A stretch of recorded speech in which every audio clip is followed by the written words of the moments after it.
আসসালামু আলাইকুম দর্শক, আমন্ত্রণ জানাচ্ছি আজকের আন্তর্জাতিক সংবাদে। শুরুতেই জানিয়ে দিব সংবাদ শিরোনাম, পরে বিস্তারিত।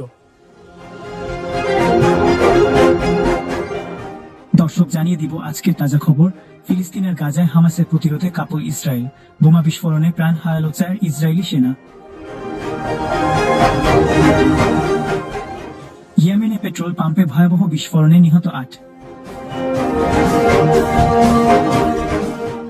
এবার টিউলিপকে বরখাস্তের আহ্বান জানালেন যুক্তরাজ্যের বিরোধী নেতা। বিশেষ করে জানিয়ে দিব বাংলাদেশ নাকি যুদ্ধের ছক কষছে, মমতার মন্ত্রী বিস্ফোরক দাবি। সর্বশেষ জানিয়ে দিব ধর্মীয় শিক্ষা নাকি অপরাধ, কোরআন শেখানোর অপরাধে মাসন্তানের কারাদণ্ডে বিস্ময়ের ঝড়।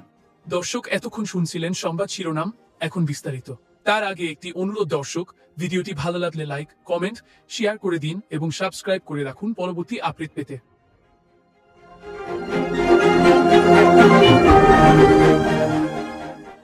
ফিলিস্তিনের উত্তর গাজায় বোমা বিস্ফোরণে দখলদার ইসরায়েলের 4 সেনা নিহত হয়েছেন।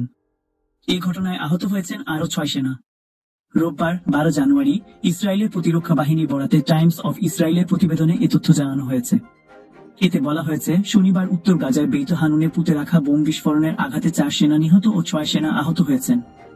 এ নিয়ে হামাসের বিরুদ্ধে স্থল অভিযানে ইসরায়েলের সেনাদের নিহতের সংখ্যা বেড়ে দাঁড়িয়েছে 402 জনে। আইডিএফ নিহত 4 সেনার পরিচয় জানিয়েছে। তারা হলেন sergeant major of Alexander Fedorenko 37, staff sergeant Danila Diak 21, sergeant Yahav Maayan 19 ও সার্জেন্ট এলিয়াভ আস্তুকার 19। আহত 6 সেনার মধ্যে 2 জনের অবস্থা গুরুতর বলে টাইমস অফ ইসরায়েলের প্রতিবেদনে বলা হয়েছে।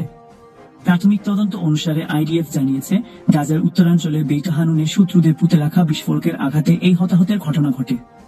গত বছরের অক্টোবর থেকে গাজা উপত্যকার উত্তরাঞ্চলে হামাসের বিরুদ্ধে অভিযান জোরালো করেছে আইডিএফ। জাবালিয়া এবং বেইত লাহিয়ায় অভিযানের পর এখন বেইত হানুন এলাকায় মূল অভিযান চালাচ্ছে ইসরায়েলি সেনারা।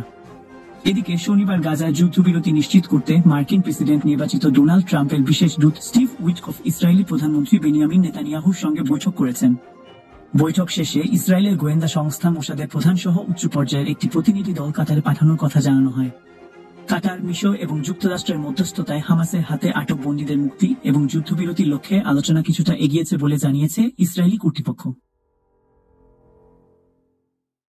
অন্যদিকে গাজা উপত্যকায় ইসরায়েলি বাহিনী লাগাতার আক্রমণে কেউই রক্ষা পাচ্ছেন না। এখন সাংবাদিকরাও এই হামলার শিকার হচ্ছেন। মিশর ভিত্তিক আলগা টিভির সাংবাদিক সাইদ আল নাভান গাজার নুসাইরাত শরণার্থী শিবিরে একটি ঘটনার সংবাদ সংগ্রহের সময় হামলায় নিহত হন। শনিবার তার জানাজায় পরিবার, বন্ধু-বান্ধব এবং সাংবাদিকদের অনেকেই অংশ নেন। ইসরায়েলি বাহিনীর এ ধরনের আক্রমণ একেবারেই অমানবিক বলে মন্তব্য ফিলিস্তিনি স্বাস্থ্য কর্মকর্তাদের। অনবরত হামলায় হতাহতের সংখ্যা দিন দিন বেড়েই চলছে। এছাড়া খাদ্য ও ওষুধের সংকটে চরম মানবিক বিপর্যয়ের মুখোমুখি গাজাবাসী। ইসরায়েলের দাবি, তারা হামাসের ঘাঁটি লক্ষ্য করে আক্রমণ চালাচ্ছে, কিন্তু বাস্তবে এতে নারী, শিশুসহ মারা যাচ্ছেন নিরীহ সাধারণ মানুষ।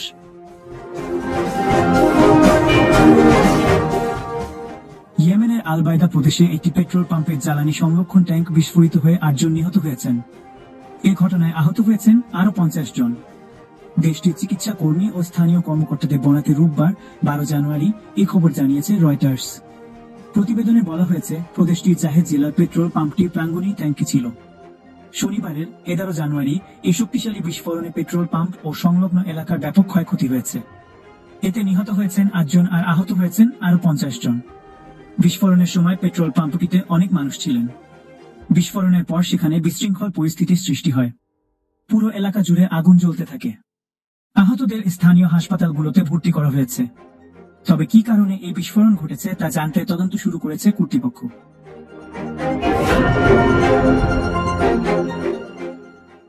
দুর্নীতি, সম্পদের তথ্য গোপন ও অর্থ আত্মসাতের অভিযোগে ব্যাপক চাপের মুখে পড়েছেন যুক্তরাজ্যের অর্থ ও নগর বিষয়ক মন্ত্রী এবং বাংলাদেশের ক্ষমতাচ্যুত সাবেক প্রধানমন্ত্রী শেখ হাসিনার ভাগ্নি টিউলিপ রেজওয়ান সিদ্দিক। এবার তাকে মন্ত্রিত্ব থেকে বরখাস্ত করতে প্রধানমন্ত্রী কিয়ার স্টারমারের প্রতি আহ্বান জানিয়েছেন দেশটির প্রধান বিরোধী দল কনজারভেটিভ পার্টির প্রধান কেমি ব্যাডেনচ। ব্রিটিশ সংবাদ মাধ্যম বিবিসি বলছে, টিউলিপের দুর্নীতি নিয়ে বাংলাদেশের অন্তর্বর্তীকালীন সরকারের প্রধান উপদেষ্টা মোহাম্মদ ইউনুসের মন্তব্যের পরই কনজারভেটিভ পার্টির নেতা কেমি ব্যাডেনচ এই মন্তব্য করেন। ইউনুস সানডে টাইমসকে বলেছিলেন, লন্ডনে খালা শেখ হাসিনার ঘনিষ্ঠদের দেওয়া সম্পত্তিতে বসবাস করার বিষয়ে টিউলিপ সিদ্দিককে ক্ষমা চাওয়া উচিত।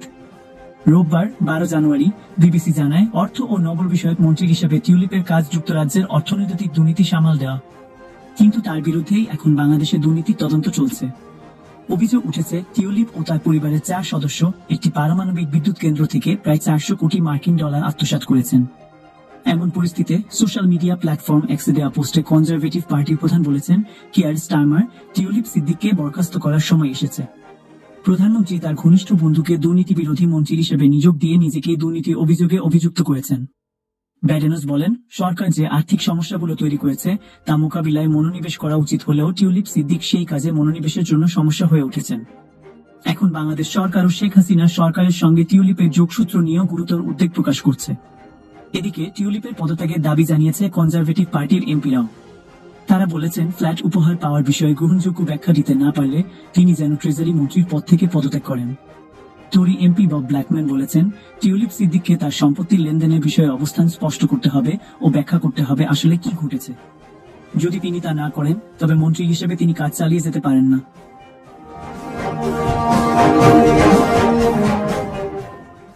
বাংলাদেশের বর্তমান সরকার পরিকল্পিতভাবে যুদ্ধ বাঁধানোর চেষ্টা বলে অভিযোগ করেছেন ভারতের পশ্চিমবঙ্গ রাজ্যের মন্ত্রী শোভনদেব চট্টোপাধ্যায়।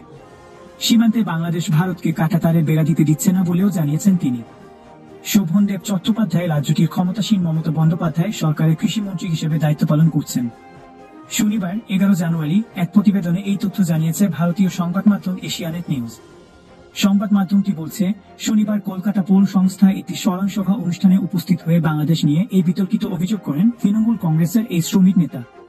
তিনি দাবি করেন, ইউনূস সরকার নিজেই খুব একটা ভালো জায়গায় নেই। তারা তাদের দেশের মানুষের আস্থা হারাচ্ছে। অনাস্থার দিক থেকে মুখ ঘোরানোর জন্য তারা উস্কানি ছড়ানোর চেষ্টা করছে বলেও দাবি করেন তিনি। শোভনদেব চট্টোপাধ্যায় আরও দাবি করেন, আমাদের সীমায় যদি আমরা কাঁটাতারে বেড়াই দিলে তাদের কি? আমরা তো তাদের জমিতে গিয়ে তো কিছু করছি না। সম্প্রতি বাংলাদেশ ভারতকে কাঁটাতারে বেড়া দিতে দিচ্ছে না, বারবার আটকে দিচ্ছে কাজ। শোভনদেব আরও দাবি করেন, বাংলাদেশের ঘটনায় কিছু কিছু দেশে ইন্ধন আছে বলে তার মনে হয়।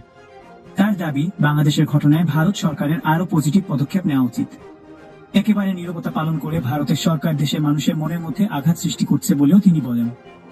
বিশেষ করে পশ্চিমবঙ্গের মানুষের মনে আঘাত আসছে বলেও অভিযোগ করেন রাজ্যটির কৃষিমন্ত্রী।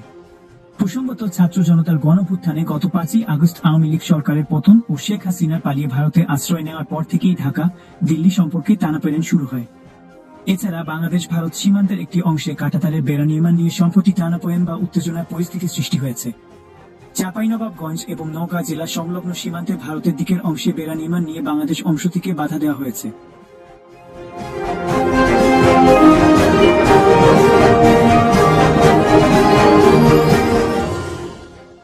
মূলত সীমান্তের 1200 গজের মতো অংশে কোনো কাঁটাতারের বেড়া ছিল না এবং সেই বেড়া তৈরির পূর্বপ্রস্তুতি হিসেবে ভারতের অভ্যন্তরে 100 গজ ভেতরে মাটি খোলা হচ্ছিল বলে জানান 59 বিজিবি ব্যাটালিয়নের অধিনায়ক লেফটেন্যান্ট কর্নেল গোলাম কিবরিয়া। বিজিবি থেকে এ নিয়ে বাধা দেওয়া হয় এবং সাময়িকভাবে কাজ থামানো হয়। নিয়ম অনুযায়ী সীমান্ত লাইন থেকে 150 গজের মধ্যে কিছু করা হলে সেটা অপর পাশের সীমান্তরক্ষী বাহিনীকে সঠিক নিয়ম মেনে অবহিত করতে হয়, যেটা এক্ষেত্রে ভারতের বিএসএফ বাংলাদেশের বিজিবিকে জানায়নি বলে জানান লেফটেন্যান্ট কর্নেল কিবরিয়া। এরই পরিপ্রেক্ষিতে উত্তেজনা নিরসনে বাংলাদেশ ভারত সীমান্তে আপাতত বেড়া নির্মাণ বন্ধ রাখা হবে বলে গত শুক্রবার জানান ভারতীয় সীমান্তরক্ষী বাহিনী বিএসএফ এর বেঙ্গল ফ্রন্টিয়ারের এক কর্মকর্তা। ভারতের পশ্চিমবঙ্গ রাজ্যের সঙ্গে বাংলাদেশের 2216 কিলোমিটার সীমান্ত রয়েছে, যার 50% কোনো বেড়া নেই। এর মধ্যে রাজ্যটির মালদার 172 কিলোমিটার সীমান্তে 27 কিলোমিটার বেড়াবিহীন।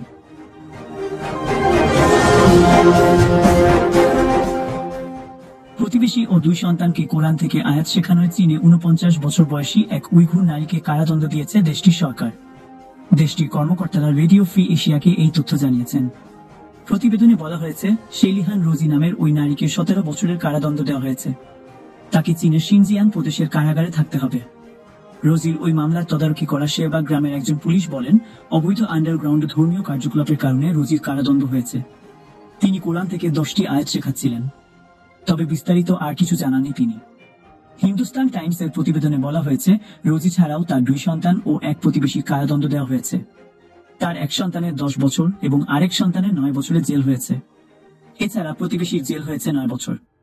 অবৈধ ধর্মীয় শিক্ষায় অংশ নেওয়ায় তাদের কারাদণ্ড হয়েছে। প্রতিবেদনে বলা হয়েছে, জিনজিয়াংয়ে ধর্মীয় বিশ্বাস ও তা পালনের কারণে উইঘুর মুসলিমের বিরুদ্ধে শাস্তির পরিমাণ ক্রমাগত বাড়ছে। 2022 সালে জাতিসংঘের পক্ষ থেকে বলা হয় শিনজিয়াং প্রদেশে উইঘুর মুসলমানদের প্রতি গুরুতর মানবাধিকার লঙ্ঘন করেছে চীন। এর আগে 2021 সালে এক গবেষণায় বলা হয় জন্ম নিয়ন্ত্রণের জন্য চীনের সরকার যে নীতি গ্রহণ করেছে তাতে শিনজিয়াং প্রদেশের সংখ্যালঘু উইঘুর মুসলিমদের জনসংখ্যা আগামী 20 বছরে 1/3 পর্যন্ত কমে যেতে পারে।